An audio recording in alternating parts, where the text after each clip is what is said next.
crazy, right? I didn't know that either. Oh my God, there's a bird in my house. Holy shit. Hold on. What is wrong with you? Earthquake? Birds attacking you? The world is against you, Chase. What is my life? What is my life? Scoop City is brought to you by Thursday Night Football, only on Prime Video. Welcome into the show. I'm the Athletic Senior NFL Insider, Dianna Russini. And I'm Chase Daniel, played 14 years in the NFL. A 4.7 magnitude earthquake rattled the Los Angeles area, and Chase, you were on live television while it happened. Welcome to TV, baby. I was scared, Diana. I mean, I was like, it's the first one I ever experienced, and I'm on live TV with it. Look, James Jones was so cool. He's like, I'm from San Jose. I've had 1,000 of these. This is my first one, so I was a little bit shook. I don't remember any of my answers really the next 10 minutes after that. I blacked out. And so after that happened, I was just like, oh man, this is crazy. Like I don't know. They were like, oh, it's not that big. But I look up at the lights and I see the lights swinging. I'm like, that's pretty big to me. Like, I don't know. It was, yeah. I was worried a little, not gonna lie. This was just a few hours ago. So the fact that you've been through an earthquake, you did live TV, you're hopping on here now. You've had quite the day. So I definitely want to ask you a little bit more about it because I've never experienced an earthquake myself. Obviously, I live in New Jersey, not exactly a thing here. But I've obviously was impressed with you doing that on national TV. I've had some wacky things happen in front of the camera. Not that. So you did well. You did well. So thank you. We'll definitely do that. And speaking of doing well, the Pittsburgh Steelers obviously had a great showing coming out in week one. Arthur Smith calling just a really smart game. I think that was just the best way to put his team in a good position with Justin Fields under center on essentially short notice, So we're going to have our Pittsburgh Steelers reporter join the show. Justin Fields and Russell Wilson both spoke with him. So Mike DeFabo is going to join us and just kind of give us a vibe, give us a little insight into what practice has been like, what Russell has been like. Because remember, the Steelers are playing the Denver Broncos. This is a return to Denver, a place that we know didn't work out very well, Yeah, totally. I'm excited about it. I'm excited that they talked to both of the quarterbacks because I have a lot of questions. So he's going to join the show. But first, let's get to it. Here's what I'm hearing around the league. All right, Chase, a lot of chatter around the league this week, especially in league circles, about what's going on in Atlanta, right? So last episode, we were just talking about how week one is kind of a lie. In some cases, it is the truth, though, right? So I feel like Kirk Cousins and the Falcons fall right in between, specifically Kirk Cousins. So let me tell you some of the things I was hearing about Kirk. So the question of, is Kirk healthy? I think we got to start here. Is Kirk Cousins healthy? I love that you're answering it for me. Wait, why are you so defiant? Why are you like, no? Well, if you watch the game and you watch the film, they were in pistol, which is shotgun with the back behind you, almost every single snap. I don't think I've ever seen a game called by new offensive coordinator Zach Robinson like that in my entire 14 years. So usually you're under center, your play action, you're under center, your run game's better, your angles are better, your O-line likes under center better. Plus they were in silent count at home because the Steelers travel so well. You don't see that. So all the things, in my opinion, specifically just Kirk itself, didn't show any push off. He's not getting away from the line of scrimmage. He looked bad, Diana. Okay, so here's what some people are saying about him in terms of opponents watching the tape. And I even had some conversations with people in the Atlanta building in terms of Kirk. So Kirk is healthy. Kirk is 100% recovered from the Achilles. But Kirk also is not the same guy at 36 years old coming off an Achilles injury, right? So there's a fine line there in terms of his health and how we discuss it. So is he expected to look the way Kirk Cousins did, let's just say, in his early days of Minnesota? No, that's far-fetched. That's a hard ask of him coming off this at his age with this type of injury, right? We saw Aaron Rodgers at his age, at 40 years old, coming off an Achilles. Little rusty, little slower, right? Also rusty because it's week one.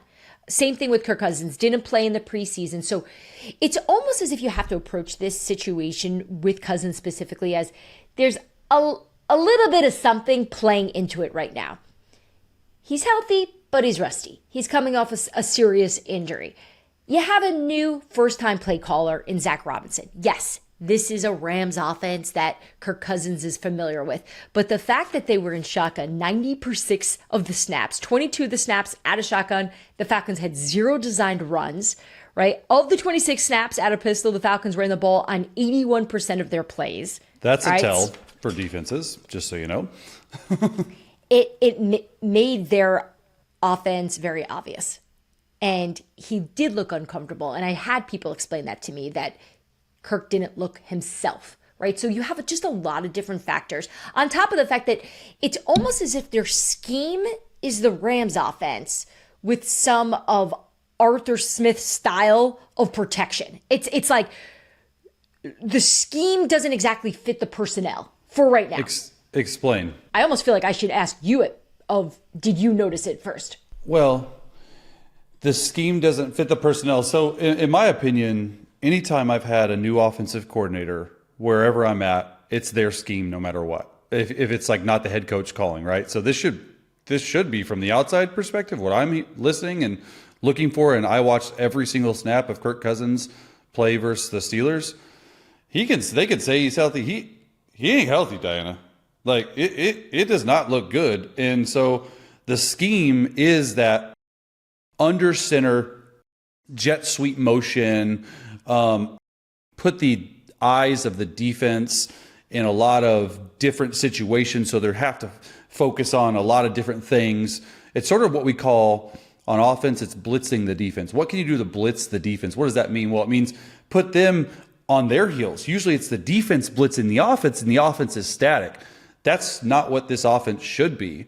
And you can't do that from shotgun. You can't do that from pistol. You got to give the effect of under center, hey, it's a play action pass. Hey, it's a run to the left. Hey, it's a run to the right. You're telling me their next opponent, 80% tail out of pistol. Now they'll change it up. But that's all Kirk could do. He couldn't get away from the center, Dianna, to even hand the ball off if they would put him under center. That's an issue. And he shouldn't be playing, in my opinion, if he's out there. They drafted Michael Penix Jr., 8th overall. I don't know how they feel about him inside the building. I do think it's a little bit of rust, and I like what they're saying inside the building. But at the same time, look at Kirk Cousins before he tore his Achilles last year. He was having a heck of a year, averaging 280 yards a game, throw a lot of touchdowns, not a lot of interceptions. He was on track for, like, statistically his best year. And yeah, age does play into it, but I saw him after the Super Bowl, right after the Super Bowl. I don't know how many weeks that was post-op, 2 months, 3 months maybe. I got to check that. And I saw him, and I asked him point blank, because he was walking around with no crutches, no like wheel thing. I said, "How are you feeling, man?" He goes, "Honestly," and I know him. He's gonna shoot me the truth. Like, he's like, "I feel great," and he showed me the scar. It was big, but like, he felt great then. I just don't know what exactly happened, and are they leading on that he's not as healthy? You know what I mean? Yeah. Well, look, it's first live game action. You know better than me what that feels like and the difference between practice and just getting back out there. I'm sure there's just a lot of factors, but I do think bottom line, for a team that said that there were no restrictions, he appeared restricted. And it's all about trust, though, Dianna. Like you said it. I could not say it better than what you just said. You were pretty much saying he needs to get out there and trust it. That's the rust, in my opinion. He doesn't look like he trusts it. If the doctors have cleared him, if everyone says you're fine, there is a point in your mind as a player. I've never dealt with some crazy injuries, but I had a broken thumb, and I didn't have a cast on it, but I taped it up, okay? And it's really hard to grip the ball. And I remember this is in 2012, the first 5 weeks, like I was like, I can't. The doctor's like, just trust it. So I tried to throw. And finally I was like, you know what, screw it. The doctor said, fine, it's going to hurt. I took the tape off and I was able to throw, and I finally trusted it. Now it's a much smaller injury than an Achilles injury. It's a huge deal.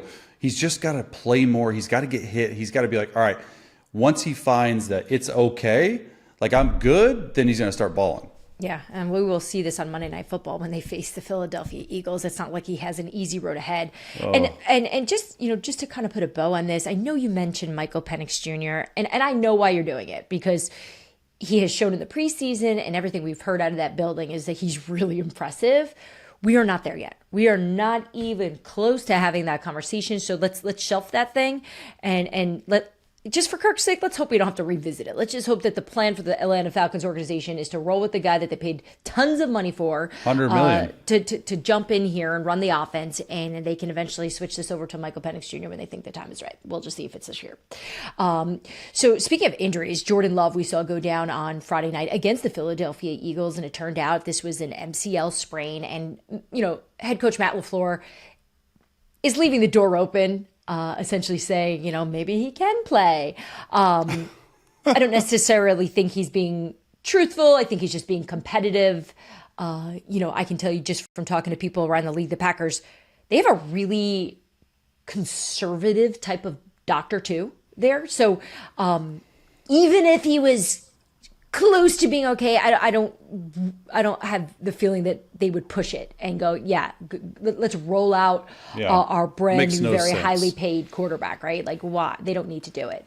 The reason why they need to do it, though, is the option that they have at quarterback is Malik Willis, who they traded for from the Tennessee Titans. He just arrived to training camp just 2.5 weeks ago, right? So I think the offense that Matt LaFleur runs is probably closer to what Malik Willis was doing in Tennessee, not so much what he was doing with Tennessee this last camp with Brian Callahan's Bengals offense.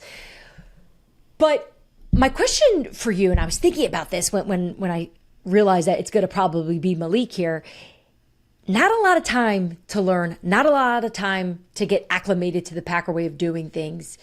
What is it like for a quarterback who's told on such short notice, hey, you're the guy? Well, it's a great question. It's nerve-wracking, to say the least, but I would say it's almost downright impossible to do it on 2.5 weeks of learning the offense. Let's just be clear. It is a different offense. The concepts are the same.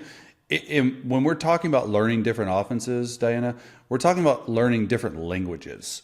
They're different languages. And so for him, I'm going to be honest and say I'm surprised they're starting Malik Willis. Like Sean Clifford, who was the backup, Michael Pratt, the rookie out of Tulane, they're both there.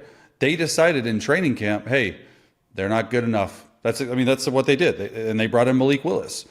So I'm a little confused on why they decided to go with Malik Willis. And then to come full circle to your question. Well, I'll tell you why.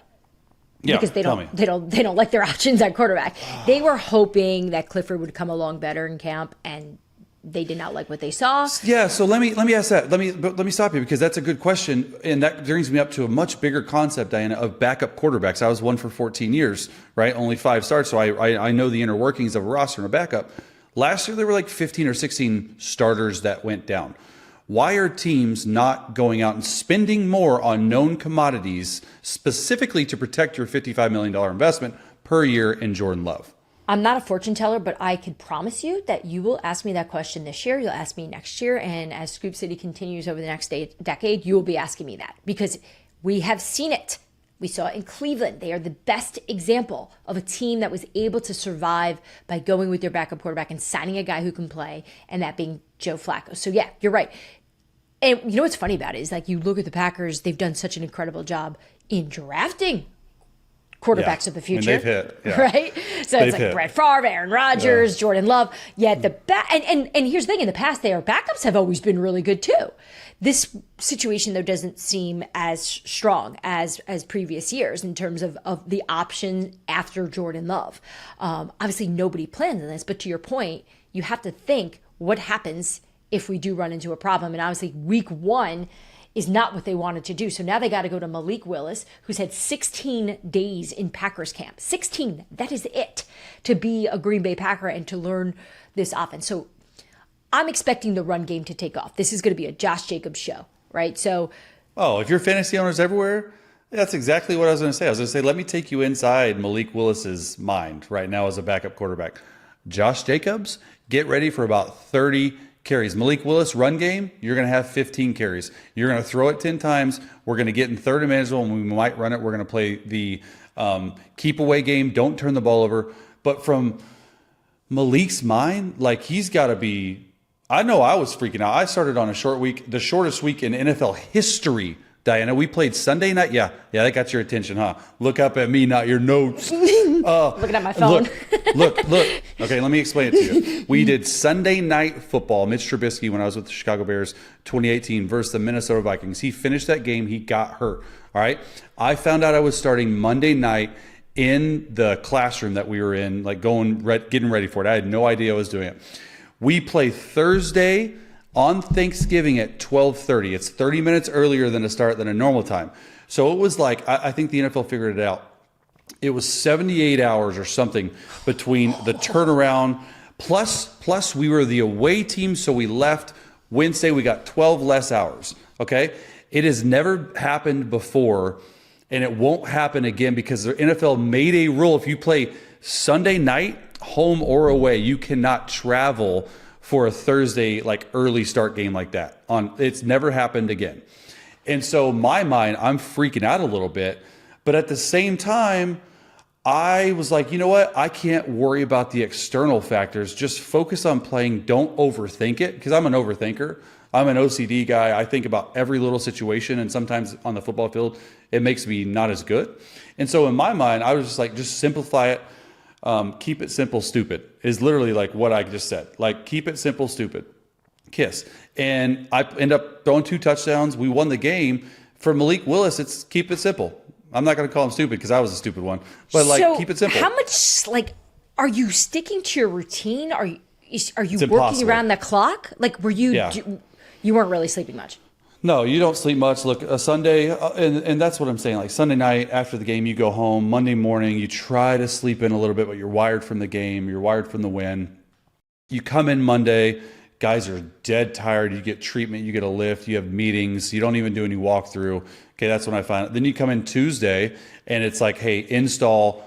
You really cram 3 days of install into one for Wednesday, which is just crazy.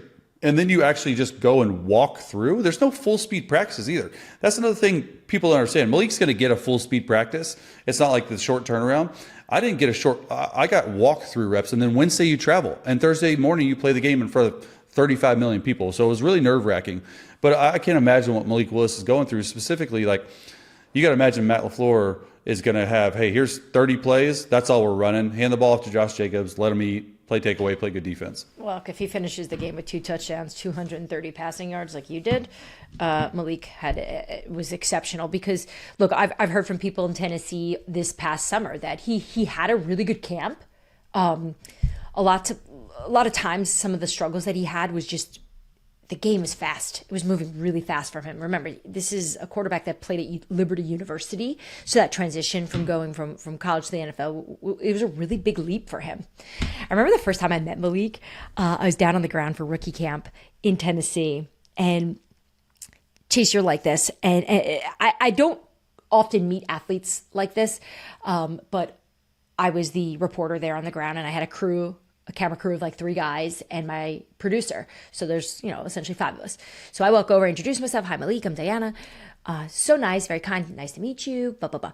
He walked right over to my producer, asked her name, shook her hand, went up to every single camera person, shook their hand, asked them where they were all from, and had a conversation. And he was on a schedule there. Like, he had to do this quick interview with us.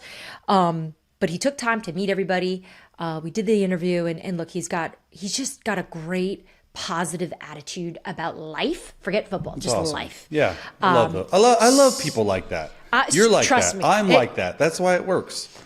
I am not. I'm so negative. What are you talking? I I don't have think so. meltdowns every day. I call you crying. You hide it. You hide it really well. I do. But he has a really great poise about him too behind the scenes. He's really smart. He asks questions. Wow. He's a big why guy. Why are we doing it this way?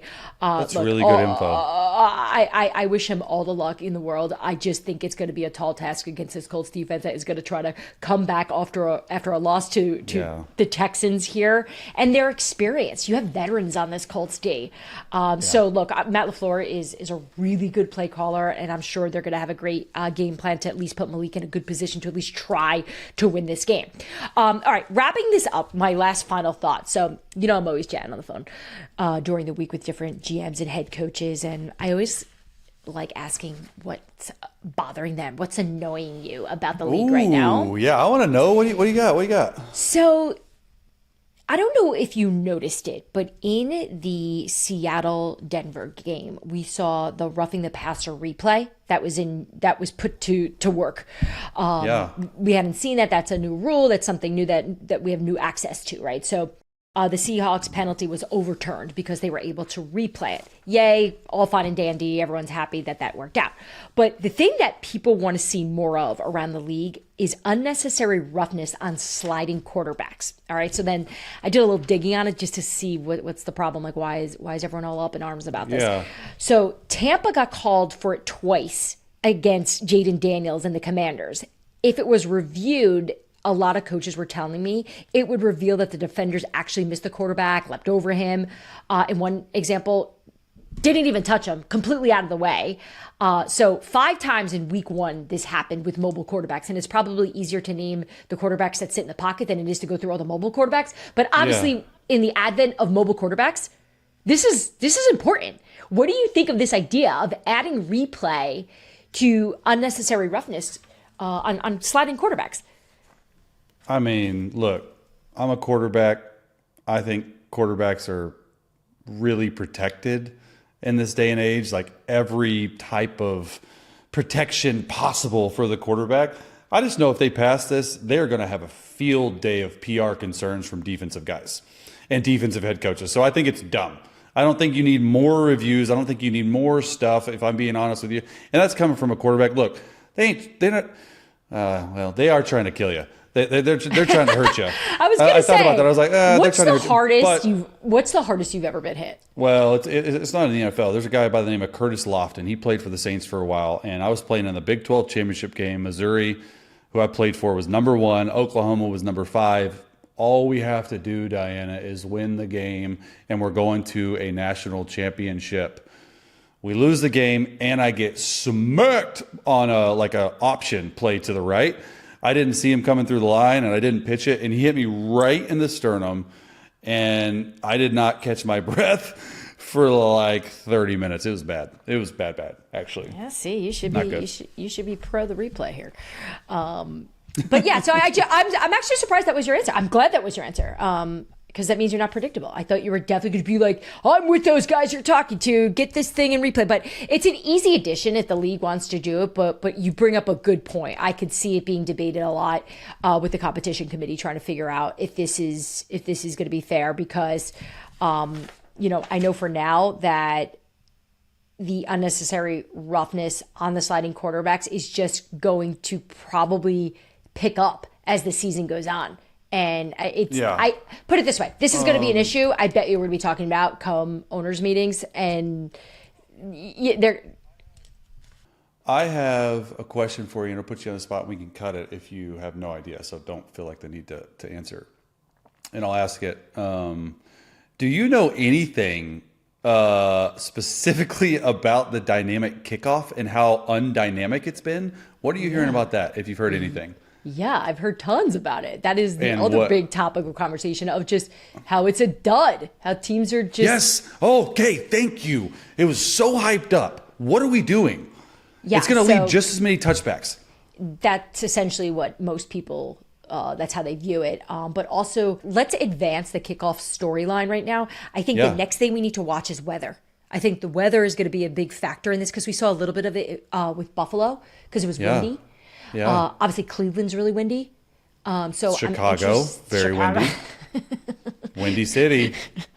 Thanks, Chase. It's crazy, right? I didn't know that either. Oh my God, there's a bird in my house. Holy shit. Hold on. What is wrong with you? Earthquake? Birds attacking you? The world is against you, Chase. What is my life? What is my life? Holy cow. What? Is everything Straight okay? up. Big bird. Like Okay. big bird, like the yellow bird, or just a big bird? A big bird. All right, let's go back to kickoff. I'm going to just read you a text message I got from one coach because I was asking about it. Yeah. He said some teams kicked all touchbacks, others kicked one to test it, and if it was a return past the 30-yard line, they just kicked touchbacks. The interesting thing to watch, though, is a place like Buffalo with crazy wind, so you can't always just kick touchbacks. They had big returns in that game. As the year gets colder, some kickers won't be able to kick touchbacks because of the cold temperatures. So that is something I love that's fascinating to me. Is that like NFL mind? Like I never would have thought about that because I don't really care about special teams, but now I do because of the dynamic kickoff. You care about everything now. Speaking of care, I care about the Pittsburgh Steelers. I want to know what's going on at the quarterback position. You know Russell Wilson probably wants to get out there and play. You know he's probably pushing the team to go, let me get in here. I want to see Sean Payton. I want to face the Denver Broncos. But it appears Justin Fields is going to get the start. We're going to check in with our Steelers reporter next. Back here on Scoop City, the Athletics Pittsburgh Steelers reporter Mike DeFabo joins the show here to really give us the vibe in Pittsburgh. I know so much has gone on. It's been really one of the biggest stories of the summer, and now at the start of the season, the quarterback position, what's going on, what's happening. And I know you had the chance to talk to both Russell Wilson and Justin Fields before they get ready to face the Denver Broncos here. So can we just start with what's going on? Can you kind of lay out what you think the plan is here for the Steelers? Well, I mean, coming into the season, the plan was going to be to start Russell Wilson, but last week on Thursday, he went down with a re-aggravation of the same calf injury that he was dealing with in training camp. And, because of that, I think that the health factor is going to make the decision for Mike Tomlin and the Steelers. Mike Tomlin is typically someone that likes the gamesmanship aspect, typically would say we're going to let participation be our guide, give some vague answer, but he was actually much more forthcoming than usual on his Tuesday press conference. And he said, we're preparing as if Justin Fields is going to be our starter. And based on the things that we heard from Russell Wilson today in the locker room, I very much expect that to be the case. Russ was talking about things like, we know it's early in the season, and if this was a do-or-die Super Bowl playoff type of atmosphere, maybe I'd play, but we want to be smart. So definitely I feel pretty confident that Justin Fields is going to be your starter, and I could see Russell Wilson having a similar role to last week when he was the emergency third quarterback. So externally, Mike, let me just tell you what we're thinking, or at least I'm thinking, because I'm actually a huge Justin Fields fan. Was it actually a quarterback competition? What boots on the ground there? Externally, Mike Tomlin's telling everyone it is, and I like it. The gamesmanship also, but was it actually internally? Was it ever a chance for Justin to actually win the job if it weren't for Justin's calf injury?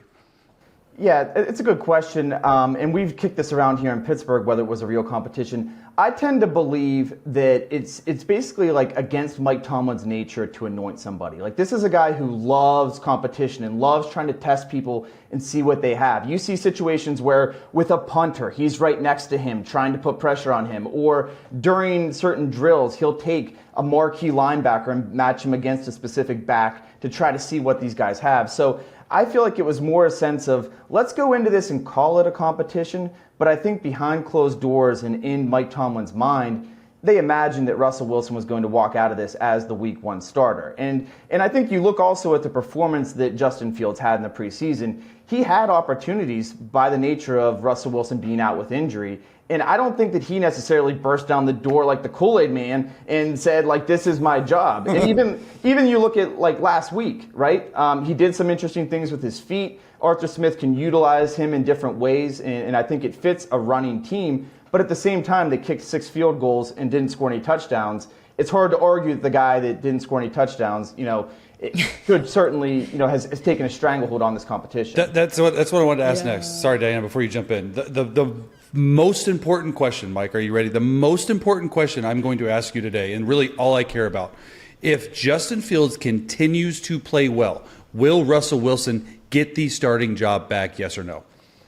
To be determined. It depends on how well he plays. To this point, if this week Russell Wilson was healthy, I strongly believe Russell Wilson would be your starting quarterback. But here's another opportunity that Justin Fields can go and change that dynamic. And I don't think that the Steelers are resistant to change. I think they're open to Justin Fields coming in here, changing their mind, shaking up the dynamic. But I also believe Justin Fields has not yet done it. So, this is a pivotal week, and every single week that Russell Wilson remains out creates another opportunity for Justin Fields to shake things up. Mike Chase and I like to play psychologists, and we try to put ourselves in the heads of these quarterbacks to try to wonder what they're thinking, what they're going through. And we were trying to figure out, what do you think Russ is thinking? If he was healthy, how badly would he want to be out there to perhaps get a little revenge against a team that cut him, maybe even at times embarrassed him, maybe even at times, affected his self-esteem, his confidence level. But at the same time, there's something really safe about not having to go out there, because now you can't really determine. Have you got a feel at all? I know he hasn't shared that much about the Broncos, but what's kind of been your feel just from being around the team as much as you are? Yeah, I mean, when Russ came and was introduced in Pittsburgh after signing here, he kind of played off the 2 years in Denver as the first year I was injured, and that was the reason why I didn't perform up to the level you'd expect from a guy who's a 9-time Pro Bowler. And then last year he said he felt like he played pretty well. So, I think that he would love you to believe that it was just the injury and maybe less than optimal circumstances that led to his subpar performance. And I think he would love to be out there and get the win and show Denver, that he still has something left. Unfortunately, I just think because of the injury, he's not going to be able to. So realistically, Mike, the Steelers could be 4-0, right? They got the Broncos, they got the Chargers, which they look good with new head coach Jim Harbaugh, and they got the Colts. Colts look good. But with that defense, you could realistically start 4-0, and it'd be really hard-pressed to see Mike Tomlin making a change at 4-0, regardless of what Justin Fields does. And I ask you this because, how much longer is Russ going to be out? How much a calf injury, I've talked about it a lot. It's an awful injury to have as a quarterback for many reasons. Specifically, you can't move around in the pocket. That is Russell Wilson's game. He is not this pocket passer in his 30s that he was early in his career. He likes to get out, run around. So realistically, what's the timeline on Russ? Yeah, it's a good question with Russ because, when he initially injured his calf in training camp, it was 2, maybe 3 weeks till he was even participating in 11-on-11 drills. And then even when he played in the second preseason game, he said, I know what I am when I'm 100%, basically alluding to the fact that he was less than 100%. So I'm not sure he's ever been completely healthy at this point. And so this is something that, I think could linger a little bit and create more opportunities for Justin Fields to shake things up and change the way we look at this quarterback dynamic in Pittsburgh. There was a time where Brandon Ayuk was considering joining the Pittsburgh Steelers. And I know when I saw you last, Mike, a few weeks ago at training camp, that offer was still on the table. It didn't work out. Were you getting any sense when you were around the team that there was excitement about that possibility, knowing that they really are in need of a receiver and they haven't truly filled that yet? Yeah, I think the most revealing thing that I saw was the day that kind of a lot of it was going on in training camp. Somebody asked Mike Tomlin about his number 2 receiver and maybe them adding somebody, and he gave this sly little grin, like he thought maybe it could happen. And instead of shutting down the question, which would have typically been his way. And I think it says something that, to get Brandon Ayuk, you would have had to give up compensation, and then you would have had to pay the guy more than TJ Watt. So that right there tells you what kind of a need the Steelers had at number 2 wide receiver. Now when you strike out, you get nothing. Where does that leave you? I like Van Jefferson as a guy. I like Calvin Austin, but and Roman Wilson as a rookie, he's dealt with an injury and he hasn't played yet and he's been held out. So there are significant questions about that number 2 receiver. You look at the last game, guys not named George Pickens accounted for 2 catches for 8 yards. In terms of wide receivers, they're going to feature the tight end position. They're going to get theirs. But when your number 2 and number 3 wide receiver account for 2 receptions for 8 yards, you got to do something better than that. Have you seen this offense from camp under Russell Wilson or change a little bit at all to fit Justin Fields? Or do you think this would be the same offense that Russell would be running if he was out there? It's interesting because, like, if you were to ask that question to Mike Tomlin or Arthur Smith or Justin Fields, they would say, oh, it's exactly the same. We don't make any changes. But how can that be true when, you know, if Russell Wilson was going to be playing right now, you'd be dealing with a 35-year-old quarterback who twice over the last 5 seasons has led the league in sacks and right now is immobile. Versus Justin Fields, a guy that mobility is his best attribute. And, you know, you saw instances where, like Arthur Smith said today, his favorite running play was the quarterback counter, and where they specifically drew up a play at a critical moment on 3rd down when they needed 5 yards. They put the ball in their best player's hands, which was Justin Fields. So absolutely, you're seeing them take advantage of Justin Fields' running ability, and I would like to see them lean into that actually even more. And I think that that's something they can continue to do the longer that he stays the quarterback one. Is there something that football fans outside of Pittsburgh don't know about this Pittsburgh Steelers team that maybe it's something that you see and are around all the time, that you understand about the Pittsburgh Steelers, that you've noticed that, man, people outside here don't get this about this team just from your years covering the Steelers? Well, I think the biggest thing is, like, right now the quarterbacks have been such a national storyline, but in my mind, I think the Steelers are almost trying to win in spite of the quarterbacks, or put together a team that they're more of a team than a quarterback-driven, you know, unit. And, you know, you look at what they did last week, finding a way to win a game that you failed to score a touchdown.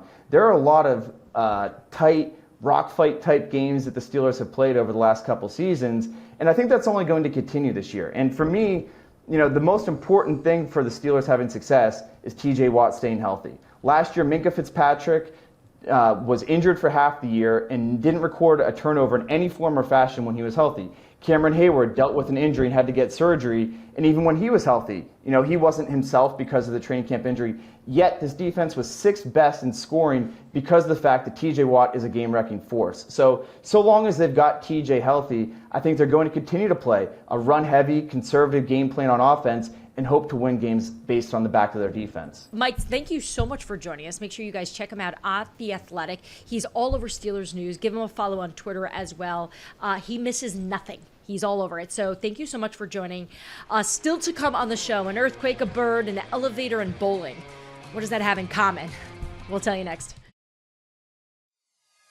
All right, back here on Scoop City, wrapping up the week. Let's have a little fun. Essentially, best of the rest from the week. I feel like we hit so many different topics this past week, but I think you topped it all with being on national television during a 4.7 magnitude earthquake. Let's take a listen to this, and if you're watching, let's check it out on YouTube. Year after year. But you know what we seen when we turned the tape on with Derek Carr? Oh, shoot. Earthquake. Earthquake.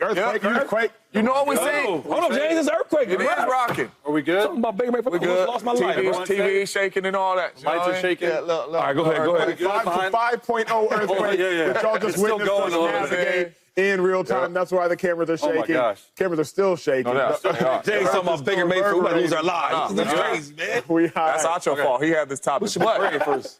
But Derek Carr had Baker Mayfield like that. Derek Carr had the same situations that Baker Mayfield had. And you know what we've seen with Derek Carr? A really good football player. At times. But here's what I would also suggest.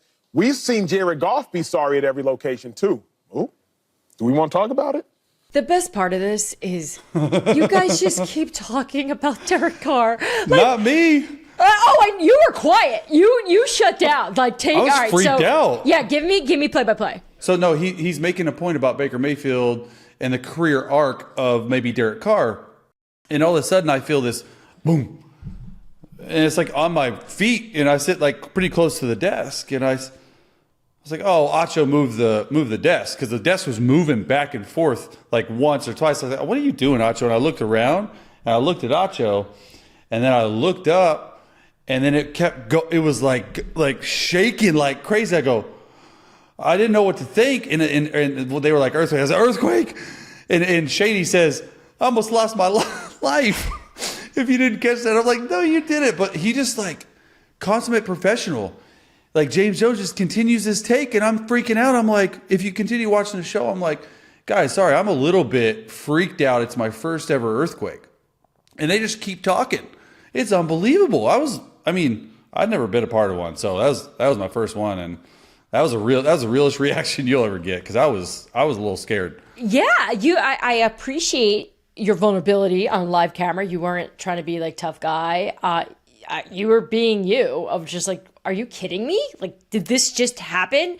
It's not like you've been doing national TV for years and experienced all these crazy adversity and wild distractions. Like, this is your first time. And so, did you text your wife? Like, who's the first person you texted during the commercial break? Yes, I texted my wife, and I'll send a screenshot. Well, not all of us can make this show. I just said, oh my God, we just had an earthquake on live TV. And she says, what, with 4 exclamation. And I said, holy hell. That's all I said. She goes, a big one? I'm like, it doesn't matter if it's a big one, it's an earthquake. And she's like, she gets all nerdy. There's been a lot of earthquakes lately. People think that there could be a big one soon. Oh my goodness. I was like, I know. But yeah, it was. But you know the funny thing, the funniest thing about it, Diana, and we were talking off camera, was James Jones, because I was like, hey man, like this is off camera. I was like, why did you keep going? Like why did you? He's like, oh man, that's nothing. I was born in San Jose. I got earthquakes all the time. And I was like, okay, I guess it's not a big deal. Supposedly Fox building in LA is what some of the people said there. It's the safest building to be in LA because it's on rollers. So it doesn't like sit and have to tumble over. It's actually, the whole building's like underneath on rollers. I didn't know that. Well, look, I know you and I, we playfully argue which state is better to live in, your state of California or my state of New Jersey, and I'm just going to put a little check in the beautiful Garden State. I feel you on that. Certainly, yeah. Guess when you come back in the win column when I'm complaining how I had to shovel my car out to get my kids off to daycare in the morning. So, all right, before we get out of here, I try to switch it up a little bit for date night. I don't know if you guys have participated in this, but instead of just doing the dinner thing, we decided to get a little competitive. So we went bowling. I like a good bowling date. Yeah. No, we don't go bowling, but yeah, I don't think most normal couples are going bowling every once in a while, and if they do, God bless them and enjoy it. I don't hate it. We loved it, and excuse me, let me rephrase that. I loved it because I discovered I am really good. I mean, I'm talking. What, did you bowl 100? Higher. Okay, 103. Higher, like 119. What? Hey, that's actually pretty good. Did you beat him? Of course I did. And what did he bowl? Please tell me he got over 100. No, he did not. And Kev's athletic. He just was not good at bowling. And did you put the bumpers on to bowl 119? Bumper? Oh, no. Like, no. I was just thinking about what a bumper is. No. How do you not know what a bumper is, Miss 120? Well, because I didn't have bumpers, obviously. Chase, it was actually a really good life lesson. Right before I'd step up, I would say to myself, you are going to throw a strike. Visualization. Yeah. And I just imagined it and did it. So how many strikes did you actually throw, though? A lot. I mean, we played a lot, and I was having a couple cocktails while I did it, which I think was the secret sauce. Not caring. That's definitely why you bowled a 119. That's what it is. You know what? That's what it is. And that is going to be my advice to Malik Willis. Visualize a touchdown and just don't care. Go out there and just live life well. So, all right, guys, we will see you next time. We've got an exciting announcement. Actually, next week in New York City, I'm going to be live at Blue Haven in the Financial District at 7 p.m. for the Athletics watch party of the Patriots and the Jets. I'm going to have Mike Sando with me before the game, too. And we're going to host a special guest appearance from die-hard New York sports fan Anthony Ramos. So it's going to be a watch party. The Athletic will be actively encouraging you guys to come take part of it in the Superstition Swap too. If you have noticed in your email, you probably saw something about this from the Athletic. Participate. All you got to do is share what your superstition is. It's like the easiest thing, and then you get access to special articles and a free subscription. So make sure you go check that out. Otherwise, that'll do it from us here on Scoop City. We will see you guys next week.